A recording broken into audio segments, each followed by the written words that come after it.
राम कृष्ण जी महाराज सभी गुरु भगवंतों को और धर्म तीर्थ को नमन करता हूँ।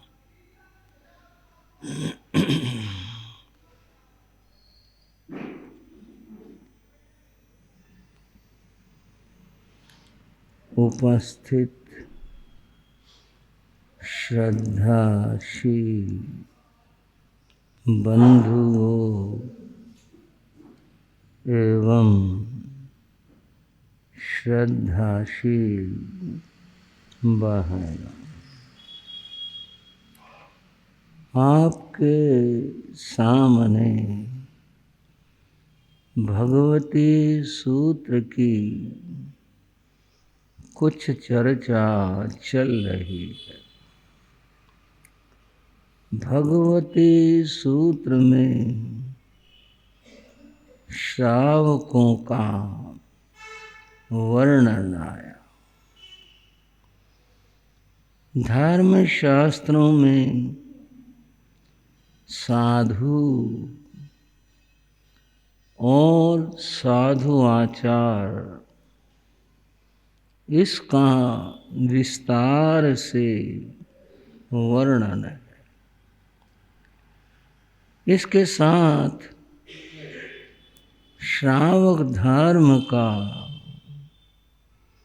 श्रावक आचार का, इनका भी पर्याप्त वर्णन है। यहाँ मैं श्रावक शब्द की कुछ व्याख्या कर रहा था। जो श्रद्धावान हो,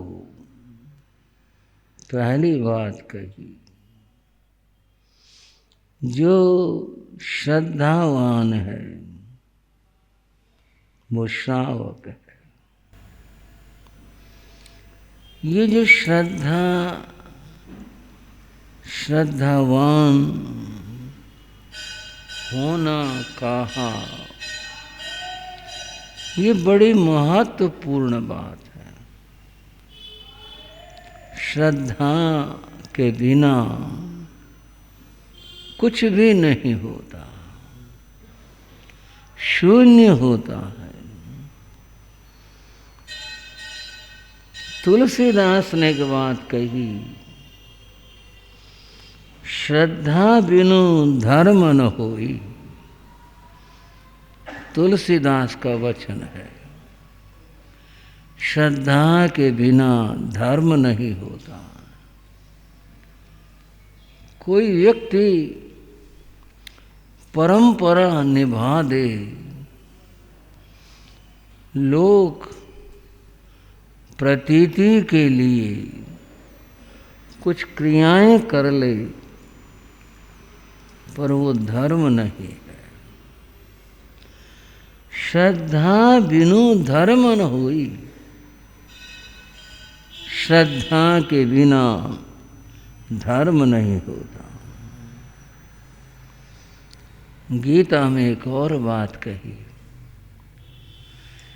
श्रद्धावान लभते ज्ञानम तत्परः संयतेन्द्रिय। श्रद्धावान व्यक्ति ही ज्ञान को प्राप्त कर सकता है। जिसमें श्रद्धा नहीं होगी वो ज्ञान प्राप्त नहीं कर सकता। और बात कही गई तत्परः संयतेन्द्रिय है। जिसको ज्ञान होगा वही इंद्रियों का संयम कर पाएगा। इंद्रियों का संयम धर्माचरण है। श्रद्धावान होगा तो ज्ञान प्राप्त होगा। बिना श्रद्धा के ज्ञान नहीं होगा। अब बंधुओं, बात प्रश्न में बदल रही है और ज्यादा गहरी हो रही है। वो यह है, ठीक है, अच्छी बात है, हम सब श्रद्धावान हैं, और मैं इसके समाधान में कहूँगा अच्छी बात है। अगर श्रद्धावान हैं तो बहुत अच्छी बात है, पर वो श्रद्धा है क्या, ये कहना, बताना और समझना मुश्किल होगा। परंपरा निभाना श्रद्धा नहीं है। श्रावको, मैं बड़ी तीखी बात कह रहा हूं, परंपरा निभाना श्रद्धा नहीं। आपको और क्या श्रद्धा होगी? मैं उत्तर देने वाला कोई नहीं हूं, उत्तर तो शास्त्र देगा, शास्त्र बताएगा। शास्त्र में कहा, तत्वार्थ श्रद्धानम सम्यक दर्शनम। तत्वार्थ श्रद्धानम सम्यक दर्शनम। तत्वों पर श्रद्धा होना यह सम्यक दर्शन है, और सम्यक दर्शन जहाँ है वहाँ श्रावक धर्म है। तत्वों पर श्रद्धा होना, वो तत्व क्या चीज है? बंधुओ, तत्व 9 होते हैं, जीव अजीव पुण्य पाप आदि 9 तत्व होते हैं। इन पर श्रद्धा होना, यहां भी हम कहते हैं श्रद्धा तो है ही। जीव को जीव मानते हैं, अजीव को अजीव मानते हैं, पुण्य को पुण्य मानते हैं, पाप को पाप मानते हैं, श्रद्धा तो है ही।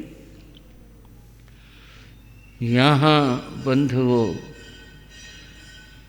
जो श्रद्धान शब्द आया, तत्वार श्रद्धानम, यहाँ श्रद्धा का अर्थ है निश्चय होना।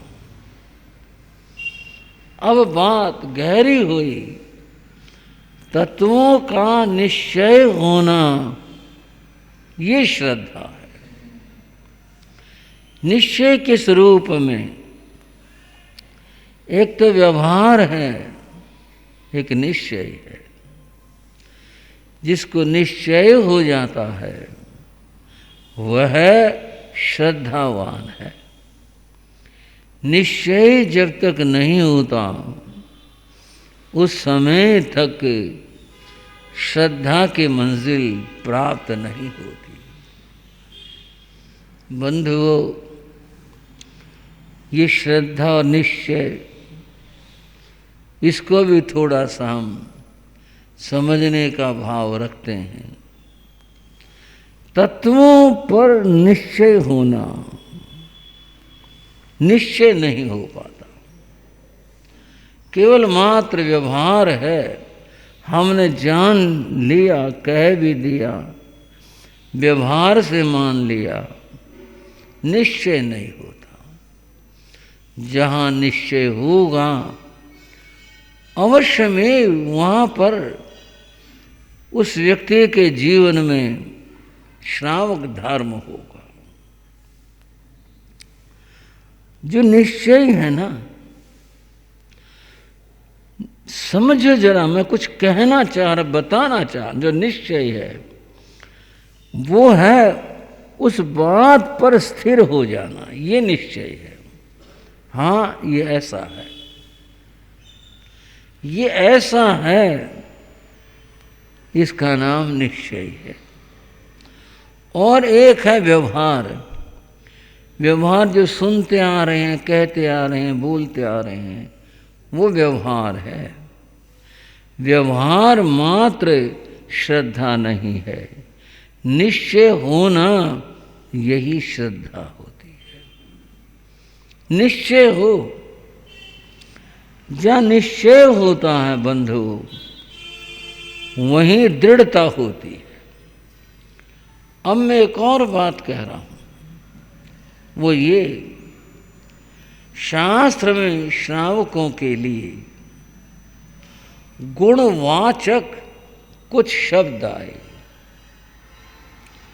गुणवाचक क्या शब्द आए? प्रिय प्रिय धम्मे दृढ़ धम्मे, ये श्रावकों के लिए शब्द आए। प्रिय धर्मी और दृढ़ धर्मी। बोलोगे एक बार? क्या आया? प्रिय धर्मी और दृढ़। जिसको धर्म प्रिय है, जिसको धर्म प्रिय है, उसे प्रिय धम्मे धर्म प्रिय कहा। दृढ़ धम्मे जो धर्म में दृढ़ है।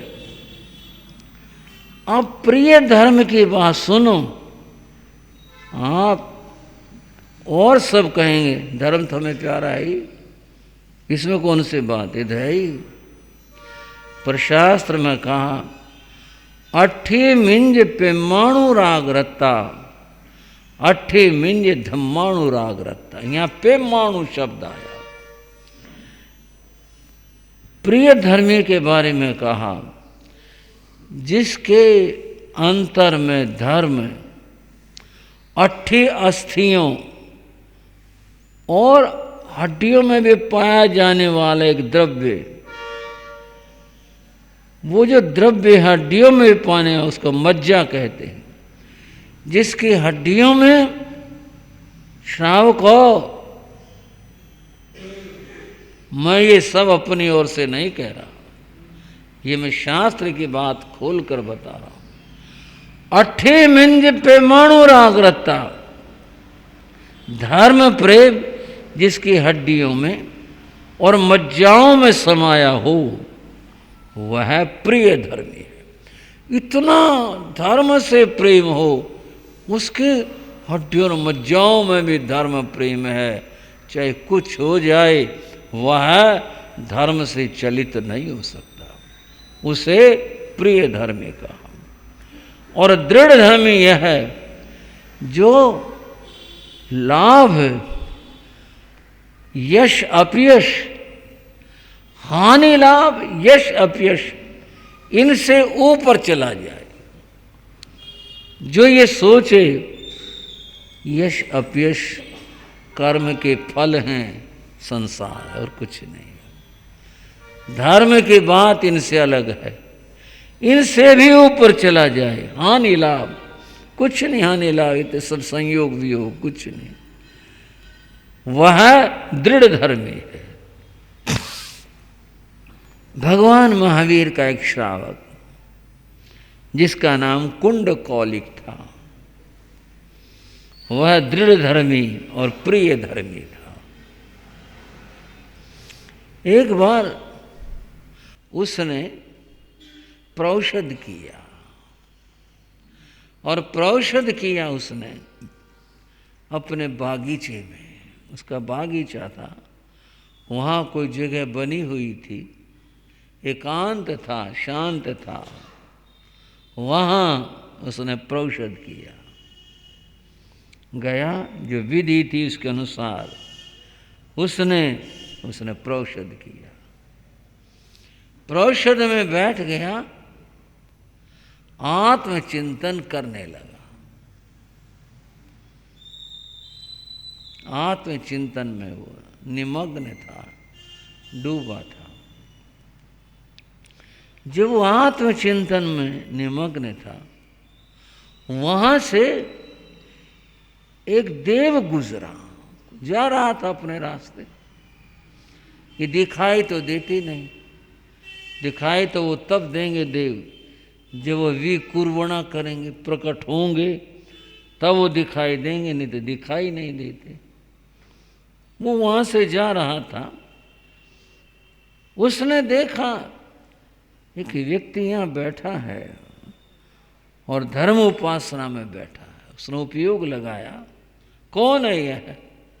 जाना इसका नाम कुंडकौलिक है और यह धर्म उपासना में बैठा है, महावीर का उपासक है।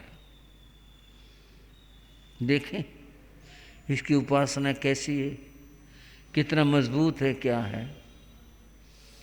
वो देव वहाँ उसके समीप आया, उसका ध्यान बंटवाने के लिए पहले उसने आकाश में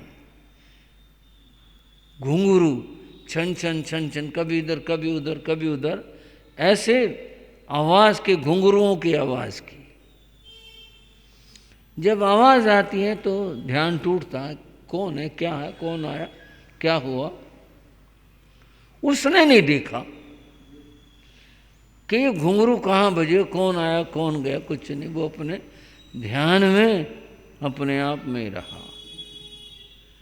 घुंघरू बजाने का उसका जो उद्देश्य था देव का, वो पूर्ण नहीं हुआ। उसका ध्यान भंग करना चाहता था, बंटवाना चाहता था, वो बटा नहीं। फिर उसने आवाज दी, हम्भो कुंडकौली, ओ कुंडकौलिक। जब कोई आपको किसी को आवाज देगा नाम लेकर, फिर तो ये होगा भी कौन है। उसने आवाज दी और आवाज दे के बोला, ये तू क्या कर रहा है, ये जो तू कर रहा है ये मिथ्यात्व है, ये असत्य है, तू इसे छोड़ दे। और तू इसे छोड़ देगा तो मैं तुझे पुरस्कार दूंगा। जब एक आवाज़ गैब से, आकाश से आए और जो कोई ये कहे ये छोड़ दे, पहली बात तो आदमी को डर लगता है। ऐसी किसी भी सत्ता शक्ति से कुछ बात हो, डर लगता है। वो डरा नहीं। उसने दोबारा कहा, या इसे छोड़ दे और नहीं तो तुझे हानि उठानी पड़ेगी। उसने कोई उत्तर नहीं दिया, ना मुझे इनाम चाहिए ना मुझे कोई डर, ये तो उसके मन की बात थी। उसने कोई उत्तर नहीं दिया और फिर वो देव प्रकट हुआ।